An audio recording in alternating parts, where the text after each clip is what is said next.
ka channel hi lo subscribe la notification bell ilo click bok do nia chibai vekule voina hian ATM pin generation through IVRS tiania kan share thim theitun dan tura chuan ATM pin generate dan hi chithuma oma pakhatna chuan ATM pin generation through ATM pin generation hi SMS mangin khatna chuan SMS mangin generate thaya pahni na chuan by online banking mangin ati thei boka chuan apathumna by IVRS antimaya IVRS chu calling ani mayang chu center SBI center lam calling toll free number omanga chuta chuan kan call anga ATM pin min generate sakdorani chuan tuntuma hian number 3 na hi kan enanga number 1 na le number 2 na hi chu next kan endonia tuna kan hmuang hian ATM pin generation through IVRS tinia center kan timeng chu kan share thiam the dan tura chuan SBI thokho center lam kan call anga toll free number omanga chumi mang chuan ATM pin kan siam donani min generate sak donani sabera chuan call toll free helplines tuna number kan hmuang hian toll free number kan hmua 180042 toll free pauma pakhatna chuan 1804253800 hemi hi emo or 1800111211 or toll free number pathum om tina nia hemi hi ani lo pon 108026599990 hemi te pathuma hian toll free number vek ania call free veka chuta chuan kan call anga kan call nuwa kan dailang masabera mobile in kan dailanga hemi number hi kan dailanga mobile in helpline number toll free kan dailanga chuta center lam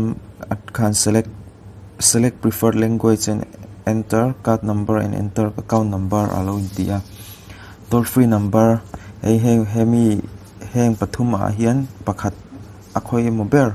pakhata hian kan dailanga chuta chuan kan dail nuwa tuna kan hmuwa hian select preferred language khan English le Hindi select tu lo manga Hindi khachu Hindi kan select don chun 1 anianga English kan select don chun press 2 ti lo manga press 2 kan press anga kan dailanga 2 kan dailanga chumi hnuwa enter card number enter account number ti lom lea kan account number kha kan card number chu ATM card number tina ATM card number tina nia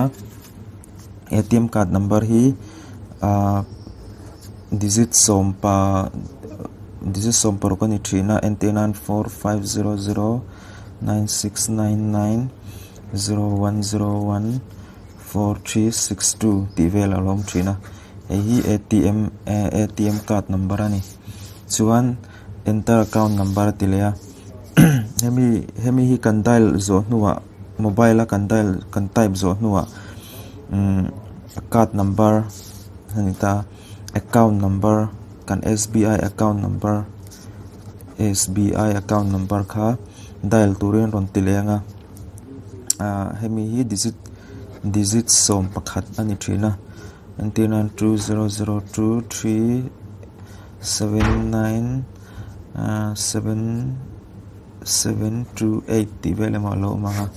digit som pakhat ani hi digit som paruk ani thina chu kan type lu tang chuan one time pin OTP will be sent on registered mobile number tia mobile kan in register na kan soithin ang khan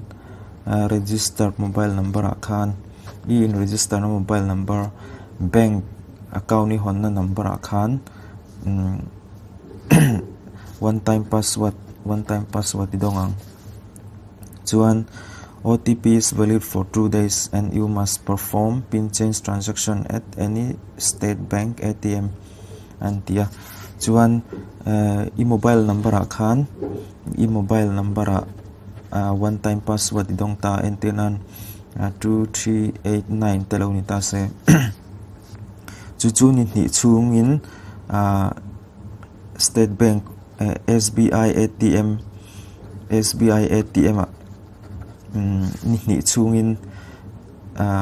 transaction iwati dona ni omzia chu enge mobile iwakalanga ATM ta chuan select turalo omang banking ti select anga sira khan lo omanga chuan anuwa pin change itilenga pin change option hi I click liang ti chuan one time password kha ichulu tanga NT923 mi one time password hi ichulu tanga chumi nuwa enge ATM pin turai du kha enge 181189 nge enge kami idu ber khai select anga chuan confirm ichulu tleang ti chuan ATM pin thar ilo nenga olsam takin poisa I draw chuak zung to mai do ni ka channel hi ila subscribe lo ni chuan lo subscribe vela notification bell ilo click pok don nia kalome